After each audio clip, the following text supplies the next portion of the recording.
बिल्कुल, बॉम्बे हाईकोर्ट को दिक्कत हो गई है।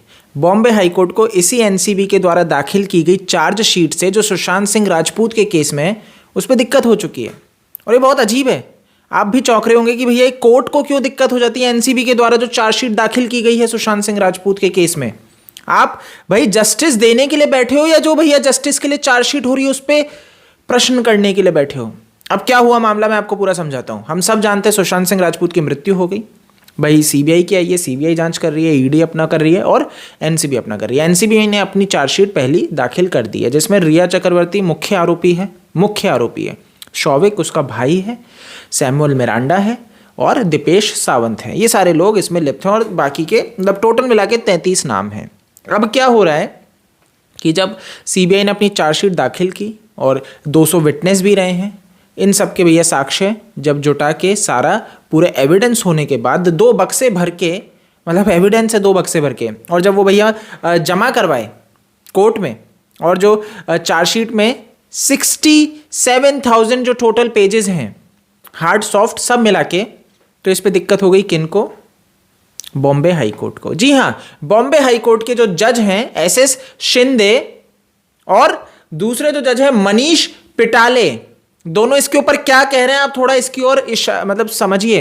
ये कहते हैं कि bench of Justice SS Shinde and Manish Pitale on chargesheet filed in drugs case related to Sushant Singh Rajput death case, मतलब डेथ केस के ऊपर जो सुशांत सिंह राजपूत का है, इसमें जो चार्जशीट दाखिल की एनसीबी ने, कह रहे हैं इसके ऊपर जस्टिस शिंदे एसएस शिंदे कि we have heard of a chargesheet which is 67,000 pages long.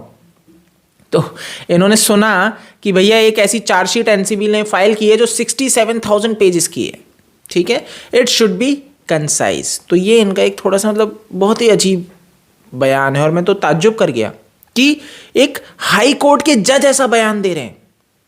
आप खुद सोच रहे होंगे कि भैया कानून व्यवस्था कहां गई, अब आप क्या सबूत मिटाते चलोगे? आपको क्या लगता है मुंबई पुलिस ने जब अर्नब गोस्वामी के खिलाफ हजारों पन्नों की चार्जशीट दाखिल की तब दिक्कत नहीं थी? तब इनको दिक्कत नहीं थी? बॉम्बे हाईकोर्ट को नहीं लगा कि सारी चीजें सीमित होनी चाहिए, इतनी बड़ी नहीं होनी चाहिए? तब इनको कोई दिक्कत नहीं थी क्योंकि वो अर्नब गोस्वामी के उसमें थे। अर्नब गोस्वामी को बेल देने में इनको दिक्कत होती है, अर्नब गोस्वामी को जेल डालने में इनको सहूलियत महसूस होती है। ये बॉम्बे हाईकोर्ट है। ये वो बॉम्बे हाईकोर्ट है जो भैया आतंकवादी मतलब लड़का भारतीय आईएसआईएस ज्वाइन करने पहुंच गया। आप सोचो कि भैया वो आतंकवादी बनने के लिए चला गया, आतंकवादी बन चुका था भैया, जब उसको पकड़ लिया जाता है तो उसको मुंबई हाईकोर्ट ने, बॉम्बे हाईकोर्ट ने बेल दे दी। अब इनसे क्या अपेक्षा की जा सकती है कि आप यहां पे जस्टिस देने बैठे हो या फिर आतंकवादियों को जस्टिस देने के लिए बैठे हो? जस्टिस है किसके लिए? आतंकवादियों के लिए। आज के टाइम पे तो यही भैया महाराष्ट्र में होता नजर आ रहा है। तो यहां पे इस तरह का ये जो बयान दिया गया ये बहुत ही शर्मसार करने वाला है हमारे भैया कानून व्यवस्था के लिए, और लॉ एंड ऑर्डर जो हमारा भैया भारत में है इसको शर्मसार करने वाला ये बयान दिया कि आप ये कह रहे हो कि भाई ये 67,000 की जो है ये बहुत ज्यादा लग रही है इन्हें। बहुत शर्म की बात है कि आज आप क्या चाह रहे हो कि रिया चक्रवर्ती के ऊपर जितने साक्ष्य जुटाए सारे के सारे मिटा दिए जाएं, वो सारे सबूत हटा दिए जाए? क्योंकि सतीश मान शिंदे जी का जो डर है वो तो हमें समझ में आता है बिल्कुल, लेकिन आपका कौन सा डर है? क्या आपकी सैलरी कट जाएगी या आपका जो भत्ता देती है सरकार उसके ऊपर आपके ऊपर आ चुका है? ये समझने का मतलब बहुत ही जटिल है। आपको समझना पड़ेगा, हमें निकल के आना पड़ेगा, बोलना पड़ेगा आपको और हमें, नहीं तो क्या होगा, ये लोग हमें बेच खाएंगे। जी हां, बेच ही खा रहे हैं। ये कानून व्यवस्था तो सिर्फ एक मखौल बन के रह चुकी है। ये हमारे बीच में जो राजनेता बैठे हैं यही तो आज के टाइम पे गुंडे हैं सबसे बड़े। वोरा कमेटी रिपोर्ट इसमें भैया सबसे बड़ा एग्जाम्पल है गुंडागर्दी में।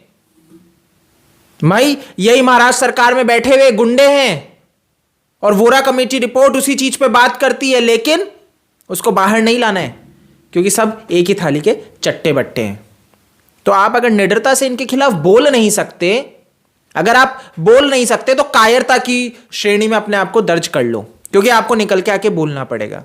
इस तरह से अगर बॉम्बे हाईकोर्ट अब करने लग जाएगा, चार्जशीट पे नेगेटिव प्रतिक्रिया देगा, तो कैसे काम चलेगा? आपने तो भैया पहले ही नेगेटिविटी दिखा दी कि आप सुशांत के केस में क्या मानसिकता लेके चल रहे हो। और ये वही शिंदे हैं जिनको भैया जब भी गया है हमेशा नेगेटिविटी हाथ लगी है। ये वही बॉम्बे हाईकोर्ट है। मतलब इतने जजेस में सिर्फ यही मिलते हैं, सुशांत के केस में यही मिलते हैं, या फिर ये वो हैं जो सेट हो चुके हैं। तो ये क्या चल रहा है, ये समझने का विषय है।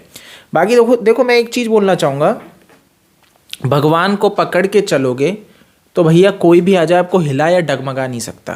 तो इस चीज़ को सबसे पहले अपने जीवन में उतार लो, दिमाग में ये रख लो, और उसके बाद डरने की आवश्यकता नहीं है। फिर तो भैया कोई भी आ जाए आपको हिला नहीं सकता। ठीक है, इस वीडियो में इतना ही है। और मैं इस चीज़ को भैया छोड़ने वाला नहीं हूँ, मैं इस चीज़ को छोड़ने वाला बिल्कुल नहीं हूँ, क्योंकि भाई जो भी है वो गलत है और गलत के खिलाफ मैं बिल्कुल बोलता रहूँगा। तो यहां पे जो महाराष्ट्र सरकार में चल रहा है बिल्कुल गलत है। जिस तरीके से भैया लोगों का मर्डर कर दिया जाता है, उसको सुसाइड प्रूफ कर दिया जाता है, उसके विरोध में बोलना पड़ेगा। आप बोलो या ना बोलो, मैं तो बोलूंगा। आप डरपोक हो, डर के रहो, मैं तो बोलूंगा। अगर सही में थोड़ी सी हिम्मत है तो इस वीडियो को शेयर कर दो, जिससे कि लोग जाग सकें कि आवश्यकता है आज गलत के खिलाफ बोलने की। नहीं तो हमसे बड़ा डरपोक कायर भैया फिर कोई नहीं रहेगा। फिर जब समय निकल जाएगा ना, तब सिर्फ बैठ के रोगे अपने बच्चों के सामने, काश उस वक्त सोहम ने बोला था, मैं बोल देता या बोल देती। ये गलती मत करना। आप मेरे से फेसबुक, ट्विटर, इंस्टा पे जुड़ सकते हैं। OASKD मेरा यूजर नेम है। बाकी फेसबुक पे जुड़ने के लिए मेरा दिल से दिल तक YT यूजर नेम है, आपको साइड में दिख जाएगा। जय हिंद।